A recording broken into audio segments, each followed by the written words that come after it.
I'll go first. There's something about winter in the Upper Peninsula of Michigan that feels different.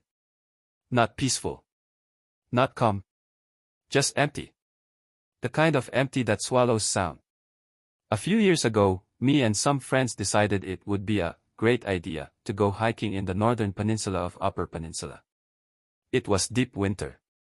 The kind where the air hurts your lungs and the snow doesn't crunch, it screams under your boots. We weren't experts.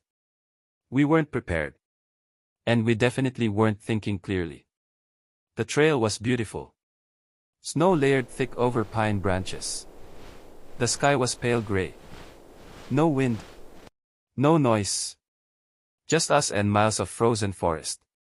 At first, it felt magical. Then someone said it. Let's step off the trail for a bit.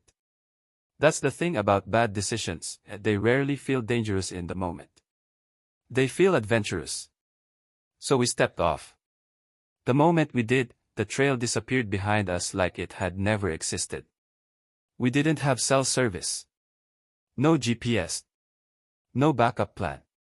We had half-charged phones. Not enough water. Snacks that had frozen solid. And some genius, me included, wearing jeans. Jeans? In subzero weather. Once the sun started sinking, those jeans turned into icy prison bars wrapped around our legs. We walked in circles for what felt like hours. Snow everywhere looked the same. Trees looked the same. Landmarks vanished under white. And then someone said the worst possible thing. I think we should split up. If you've ever yelled at a horror movie character for splitting up. I get it now. I protested. I argued. But panic spreads faster than logic. We split into two groups. And just like that, the forest felt bigger.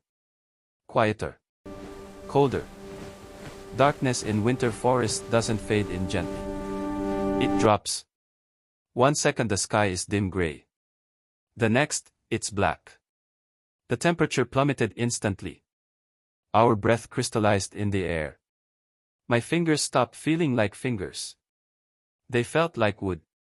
My legs burned, then went numb. We stopped talking because talking wasted energy. Every sound felt amplified, the crack of branches, the shifting snow, the distant echo of something moving. At one point I genuinely wondered. Is this how people disappear? Not with a scream. Not with drama. Just quietly, into the snow. Cold doesn't feel like pain forever. That's the scary part. At first, it stings. Then it burns. Then, it feels warm.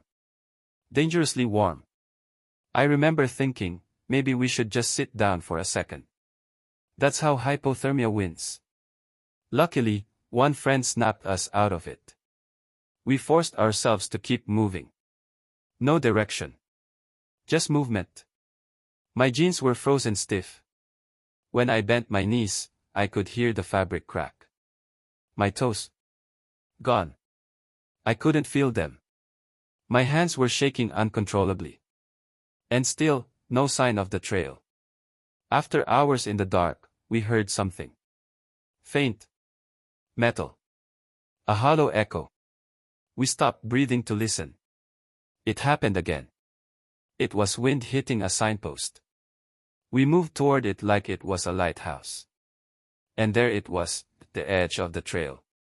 I have never felt relief like that in my life.